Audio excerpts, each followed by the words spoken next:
Video games have been an escape for me ever since I was young. At the age of 6, I got my first console, that being the Nintendo Wii.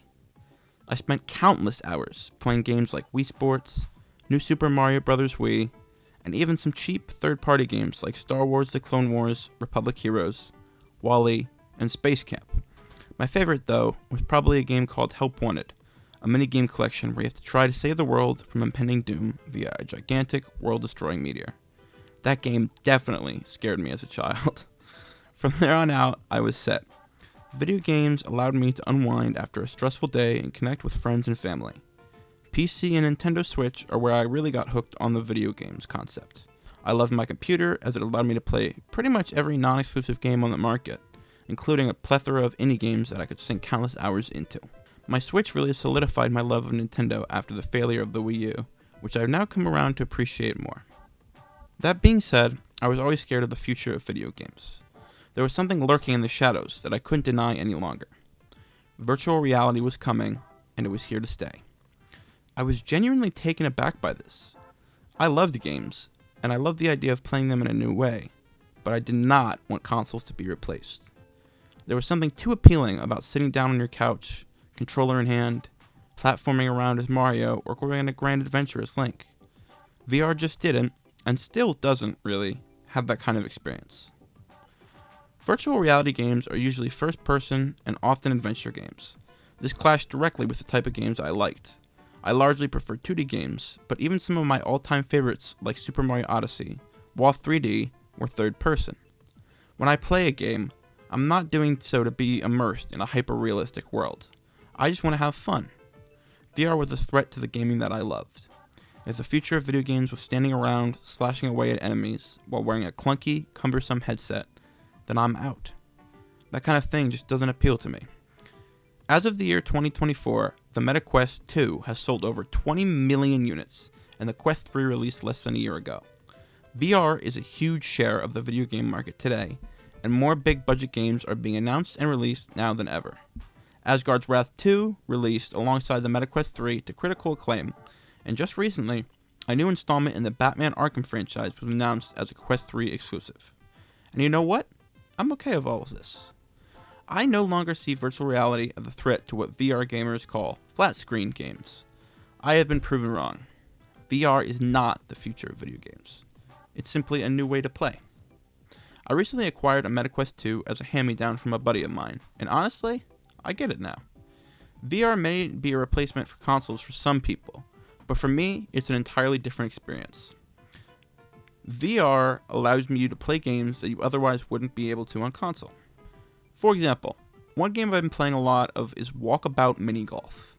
As the name suggests, it's an experience where the player swings clubs and sinks holes in a small and playful environment.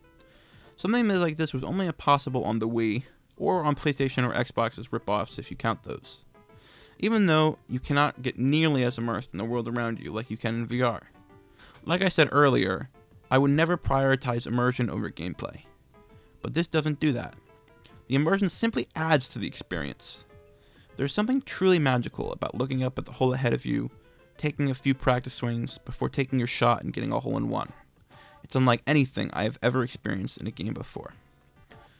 Another game that I've been playing through is Floor Plan 2. This is a puzzle/escape room type of game where you have to solve puzzles to find keys in order to progress. Now this is what VR was made for. Emulating grandiose adventures that aren't really possible in real life is the key to making a good VR game. I want to have a quality, flat-screen game concept made better by the immersive elements that only virtual reality can offer. Lastly, there's the active type of games, where you move around a lot and often get a good workout in.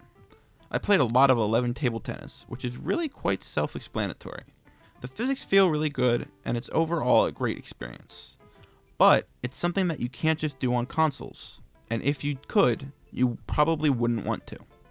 There's something about being able to move around and play a game like this that just doesn't work on consoles.